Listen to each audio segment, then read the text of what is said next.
listening to the Art of Homeschooling podcast, where we help parents cultivate creativity and connection at home.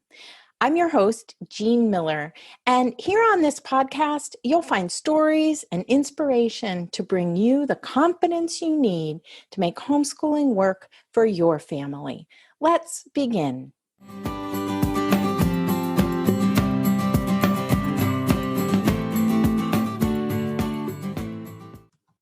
Well, hello, and welcome to this episode all about you and how to make homeschooling work for your family. I'm calling this episode Create Your Own Vision First, because here's what I know from my own homeschooling experience of over 25 years homeschooling and now working with homeschooling parents from all over the world for the past 15 years or so.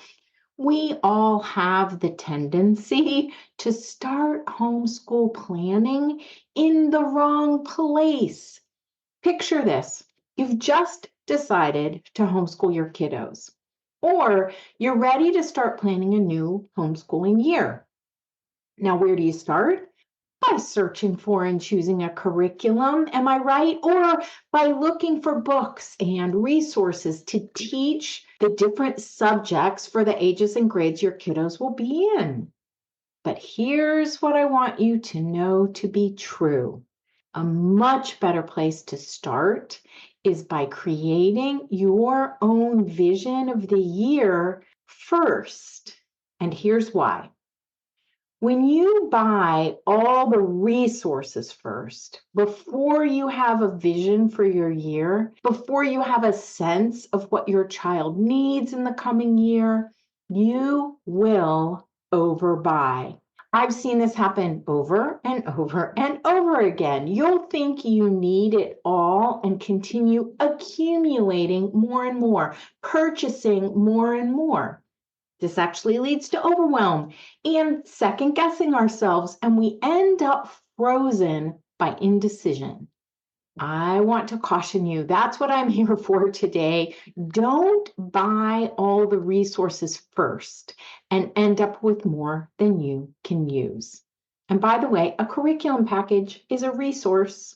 Because here's the thing, when you purchase multiple resources for teaching the same grade or topic, each one will have its own approach. Each one will have a different angle of vision. And sometimes, my friend, they even conflict with each other. Instead, I want you to create your own vision first.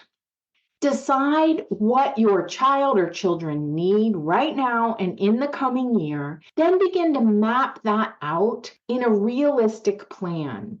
Maybe start with a list of the subjects and then topics within those subjects. If you're inspired by the Waldorf approach, you can find a list of typical block topics on my website. I'll put a link to that in the show notes, which you can find at artofhomeschooling.com/episode 189. Here's an example for you. Say you're teaching second grade. So in second grade, we bring a main lesson block of animal fables, which can be 4 weeks long or so. And through those stories, we can teach the language arts skills our children need, such as word families, vowel teams, whatever it might be. So children of this age really connect with animal stories, and then we can teach some skills along with those stories. And before you purchase any resources, any curriculum or books, you want to think about what kinds of animal stories will your child connect with most? And what skills do they need to learn this year? Those are the kinds of decisions to make first that will help you create a picture of your year so you can teach your children what they need to learn. And you can also factor in what your year ahead might look like for your family. The parents who see success with homeschooling learn to make a plan that has this vision created first and that's simple and more customized to them and their kiddos and family.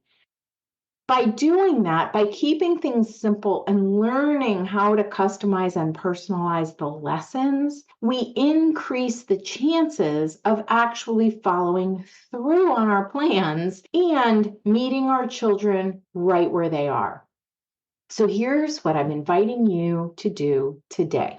Make a decision to make homeschooling easier and not harder. Your plans need to be so simple that you consistently implement them. How many times have we made those lists that include 17 or more things to do in a day, and we just get to one or two? And then we end up feeling defeated, discouraged, like there's something wrong with us, and we wonder how everyone else can do this, but we can't. Here's another hard truth. The busier you are, the simpler you need your homeschool plans to be. And creating your own personal planning system is the very best way to make this happen. Every year, right around this time of year, and as I'm recording this video, I'm leading a group of homeschoolers through my Plan It Out process of 6 steps to planning an awesome homeschooling year. Of course, it starts with your vision. And every year, we focus on how to simplify and customize. I want you to ask yourself this key question. How can you keep from putting too much on your plate? Because trying to do too many things is just a setup for disappointment, discouragement, and even giving up. It's better to finish a few things than to have a whole bunch of unfinished things at the end of the day, week, block, or even year. This is why we start with the vision and work toward creating our own personal planning system. There is no one-size-fits-all curriculum or homeschool plan, but there is one that's just right for you, and that's the one you create. I want to empower you to create that and continue to revise your plan regularly to make it your own as you go along. The starting point, get to know yourself and your child or children. Create your own overarching vision first before making other decisions because you're the leader in your homeschool. And then only use curriculum, which, by the way, a homeschool curriculum is basically someone else's plan for their children.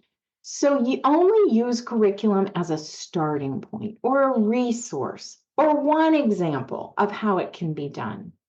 So that's my message for this week, as many of you are in the midst of or contemplating summer planning for the upcoming homeschool year. Don't buy all the resources first before you have a vision for your year.